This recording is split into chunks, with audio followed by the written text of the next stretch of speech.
27 के चुनाव में एक तरफा ब्राह्मण समाज जो है पीडीए में आ चुका है।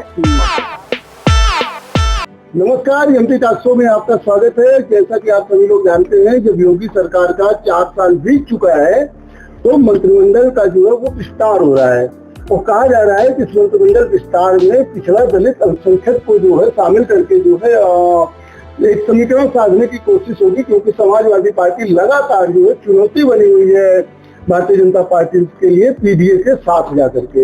इसी पर एक त्वरित प्रतिक्रिया जानने के लिए हमारे साथ जो है समाजवादी पार्टी के नेता रविंद्र मिश्रा रवि हैं, जो प्रयागराज के फूलपुर से जो विधानसभा चुनाव की तैयारी कर रहे हैं।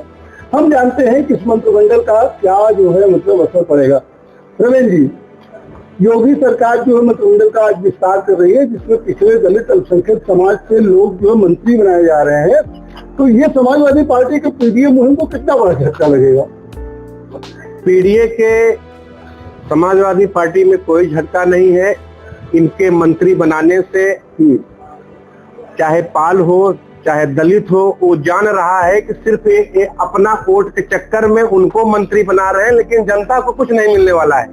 तो जनता इस चीज को जान रही है कि आप कितना भी मंत्री बना दीजिए, साल भर का चुनाव बचा हुआ है, केवल एक लालीपाप है कि हमने ये किया। जात की राजनीति तो करवे करते हैं, धर्म की राजनीति करते हैं, और कोई काम है नहीं इनके पास। तो इससे कोई फर्क नहीं पड़ेगा।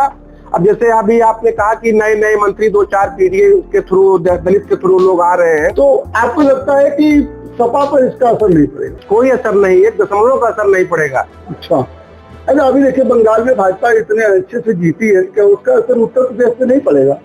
देखिए, वहाँ इसलिए जो है भाजपा जीत गई बंगाल में कि 15 वर्षों से ममता बनर्जी की सरकार थी, और स्वाभाविक है कि जैसे ये मेरा अपना वर्जन है कि अब सभी राज्यों में लगभग 7वां 8वां वेतन लागू हुआ है। आज तक वहाँ इन्होंने लागू नहीं किया था, तो ये बहुत बड़ा मुद्दा जनता में गया और विरोध था कि 15 साल के समय से लगातार सरकार में बैठी है, उसका विरोध बहुत जनता में था। हाँ, उसका बहुत जबरदस्त विरोध था और ये सब लेकर के उनको नुकसान उठाना पड़ा है इस चीजों को।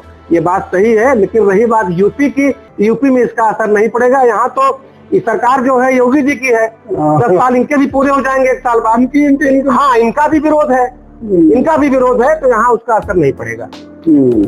ये बात है।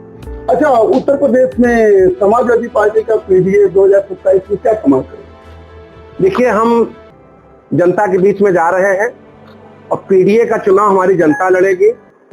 विगत 9 वर्षों से जनता बहुत कुछ देख रही है भाजपा का, चाहे महिला बिल हो, 2023 में लागू हुआ बिल, कितने अच्छे तरीके से उसकी होर्डिंग लग रही जगह जगह। ये बिल नहीं पास होने दिया विपक्ष के नेता समाजवादी पार्टी, ये गलत तरीके से प्रचार कर रहे हैं। जनता, पढ़ी लिखी जनता इसको समझ रही है और ये क्लियर है कि वोट लेने की राजनीति जो है बंगाल में की गई थी। और हम तो यही कहेंगे इस संदर्भ में कि 27 के चुनाव में एक तरफा ब्राह्मण समाज जो है पीडीए में आ चुका है और सरकार बनाया जाएगा। हमारे राष्ट्रीय अध्यक्ष जी मुख्यमंत्री बनेंगे, उसमें कोई चिपट नहीं है। रविंद्र रवि की चुनावी तैयारी कैसी चल रही है?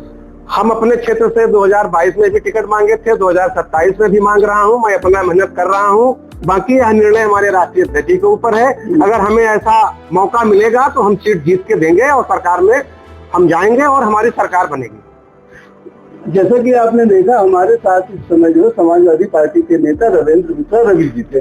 आपका कहना है कि बंगाल में जो है एंटी इनकम्बेंसी ममता बनर्जी के खिलाफ थी और उत्तर प्रदेश में एंटी इनकम्बेंसी योगी आदित्यनाथ के खिलाफ है, इसलिए बंगाल चुनाव पर कोई असर यूपी पे नहीं पड़ेगा, बल्कि उसका उल्टा होगा। रविंद्र रवि का ये भी कहना है कि केवल 9 महीने का समय बचा हुआ है सरकार के पास और इसमें जो है मंत्री बनाकर केवल लालीपाप सरकार दे रही है। इसको भारतीय जनता पार्टी की सरकार 2027 में नहीं आएगी। अपने चुनाव लड़ने के सवाल पर भी आपने कहा कि इन्होंने 2022 में भी टिकट मांगा था, 27 में भी इनकी दावेदारी है। राष्ट्रीय अध्यक्ष अगर टिकट देंगे तो वो चुनाव जीतकर समाजवादी पार्टी के खाते में फूलपुर विधानसभा को डालेंगे। चलिए, देखते रहिए एमटी टॉक शो। मैं फिर आपकी मुलाकात रविंद्र मिश्रा रवि से कराऊंगा। देखते रहिए। बहुत बहुत धन्यवाद।